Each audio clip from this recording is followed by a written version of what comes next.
Good afternoon, everybody. Jack Dallas here. Haven't done a video in a little while. I've been fighting a cold. I've been busy. I've been trying to accomplish things before the holidays, and videos have been laying by the wayside, unfortunately. So, figured I would come back with one of my more requested topics, which is marijuana legalization. No surprise there.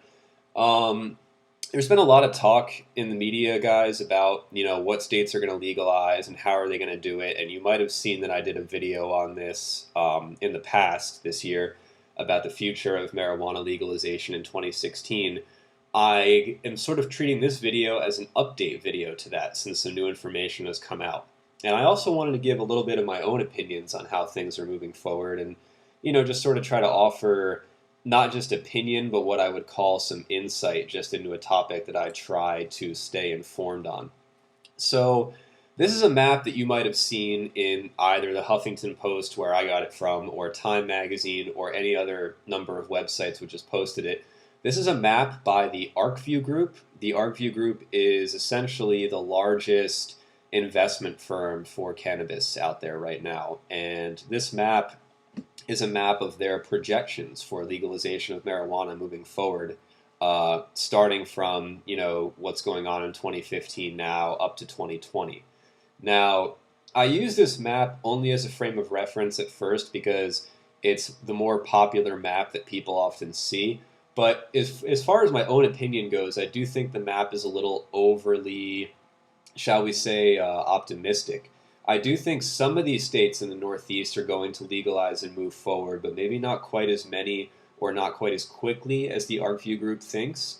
That would be my only real qualm with this map, and you do see this map come up a lot if it's a topic that you research. I think some of the motivation for that might be the fact that since ArcView is making investments in the cannabis business, they want to perhaps give a slightly more positive view of the legalization process that's happening than is actually reality, in order to help perhaps gain some more investments for themselves and their projects. Not to be saying anything negative of ArcView, I just personally find some of these timelines for these states to be a little bit overly optimistic, but I'm going to get into that more.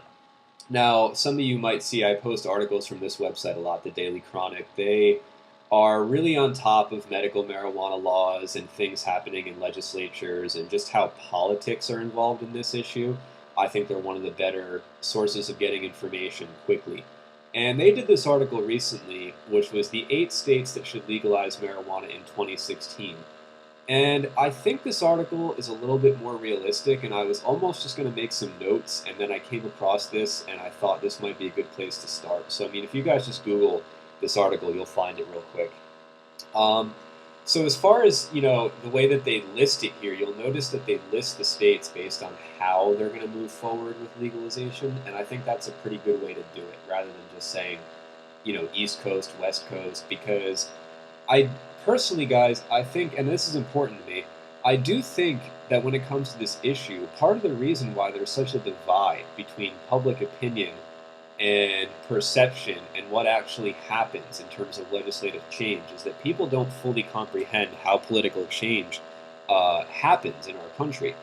So on the one hand, a lot of people might say, oh, well, those states on the West Coast, Colorado, Washington, to a lesser extent, California, Oregon, oh, a lot of the reason that they're legalizing is because, they're West Coast, they're a little bit more open socially, a little bit more liberal.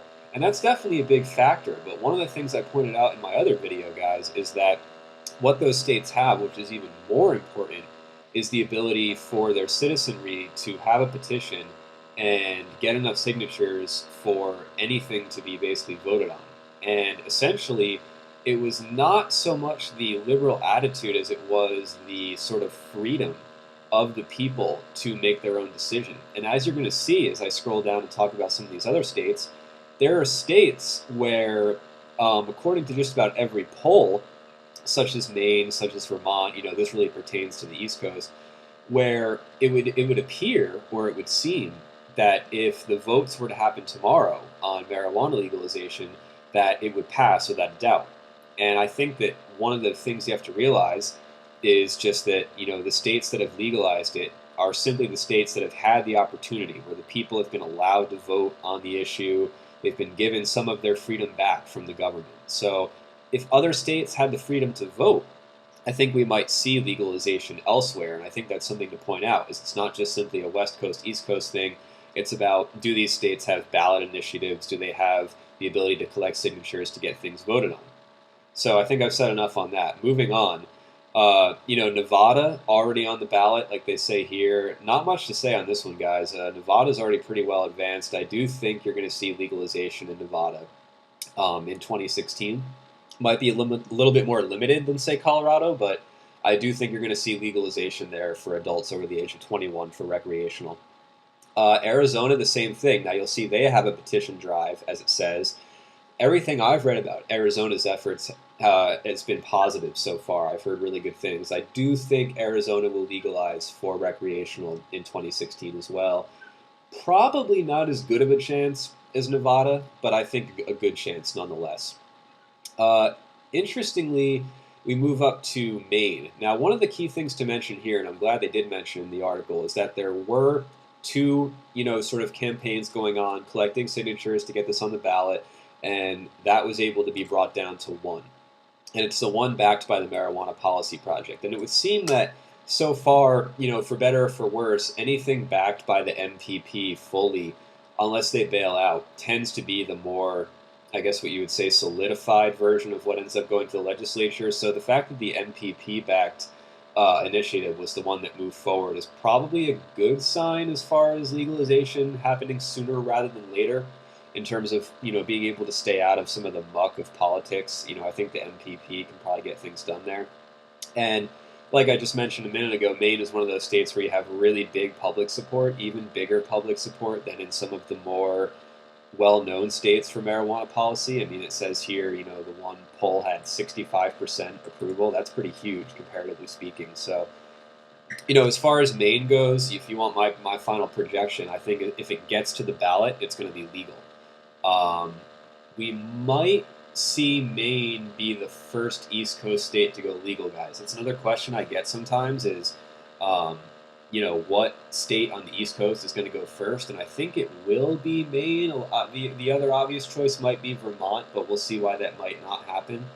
And I think the other thing I just want to mention is that I personally think the whole key to national legalization, because people do ask about that as well, when is it going to stop being just, this state, that state? When is it going to be just the whole country goes? Similar to, say, gay marriage recently, how it kind of went nationwide as opposed to just statewide, that type of thing. My opinion, guys, is that's not going to happen until the East Coast dominoes start to fall. I think that the East Coast states legalizing, that's going to have a lot bigger of a political impact and a social impact than anything happening on the West Coast. And I think that one state on the East Coast legalizing is bigger news than 5 states on the West Coast legalizing for that exact reason. And I really do think that's important to note. So for anybody out there who's saying, when is the government going to kind of just throw their arms up and say, okay, it's legal or whatever, well, I think a good amount of the East Coast has to be legal and have successful initiatives in order for that to happen. Moving on to Massachusetts. Massachusetts is interesting, guys, because things look good there. It looks like things could move forward. It looks like maybe, 2016 might be the year. The one thing I'll say is Massachusetts might be that big domino that I was kind of just referring to. Obviously states like Maine and Vermont, they're comparatively small. They're comparatively less influential politically on a national level, and even on, if you just wanted to isolate it to the East Coast or just the Northeast.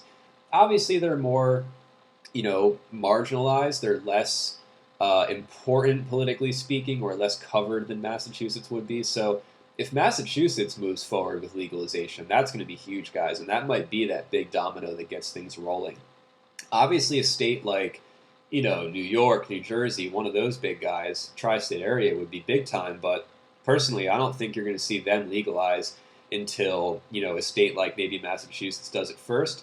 Massachusetts legalizing marijuana, guys, that could be your key. That could be, like the block that causes the whole Jenga tower to come down. I think that that's probably the most important state to be looking at. And then Michigan.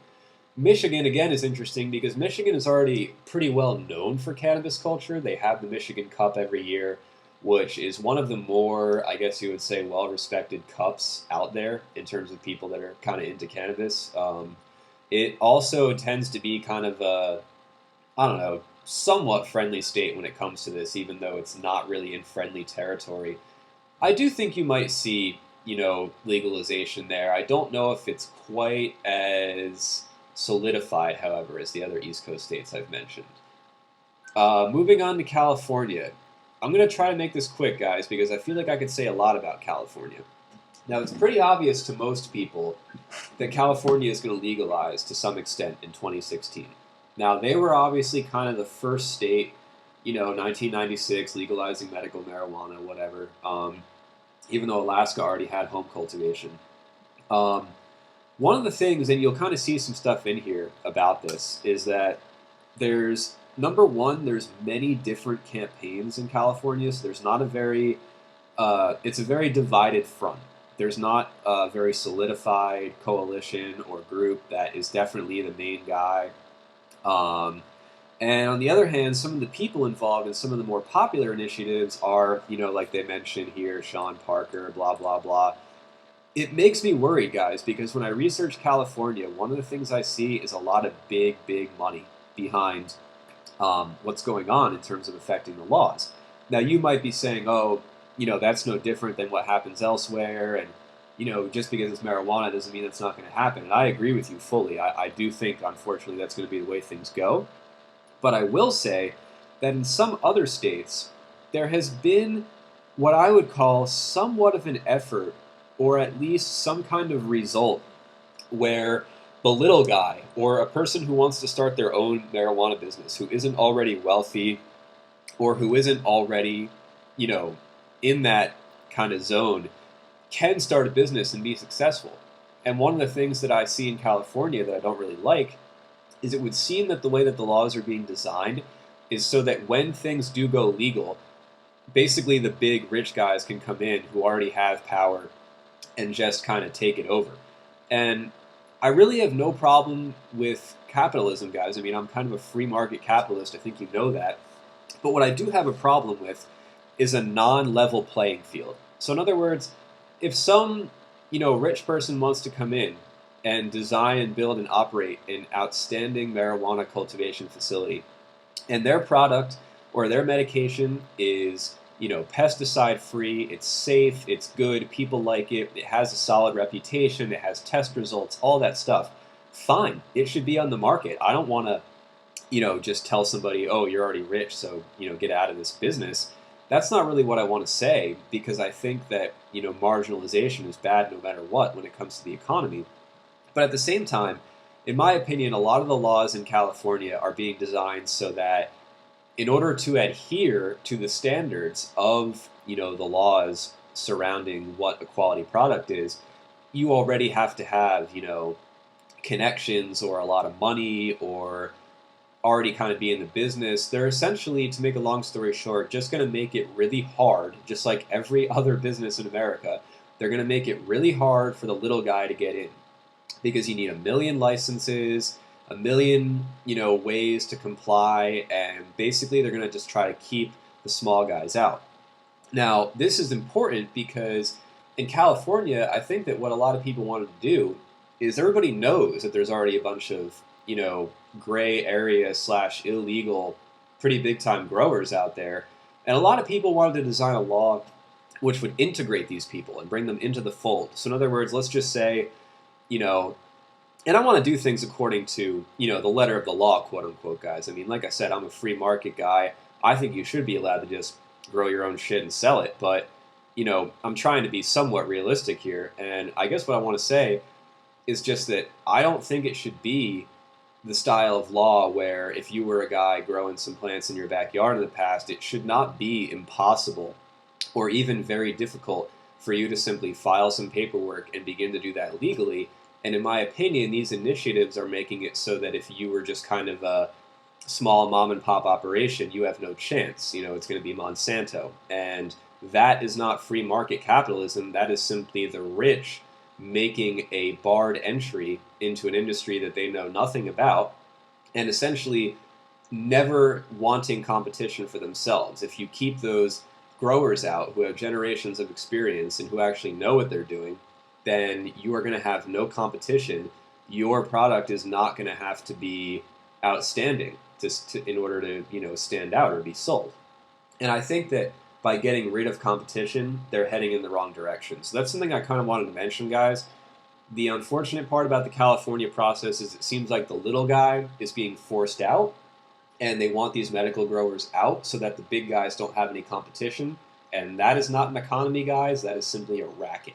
And that's what I want to get rid of. So moving on, Rhode Island. Once again, it's another state where there's a lot of, where there's a lot of, public support. I don't necessarily know that they'll legalize. They might. It's nice to see a place so close to New York City, so close to the tri-state area, moving in that direction, but not a lot of info there.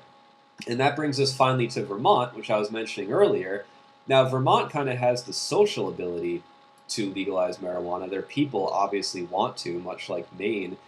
It's just the fact that, you do need to have a legislative vote in Vermont in order to legalize. It's not about getting a petition. It's not about, people going to the ballot box. That being said, the Vermont politicians obviously know where their people are coming from, and they kind of know that, the vast majority of people there want legal marijuana.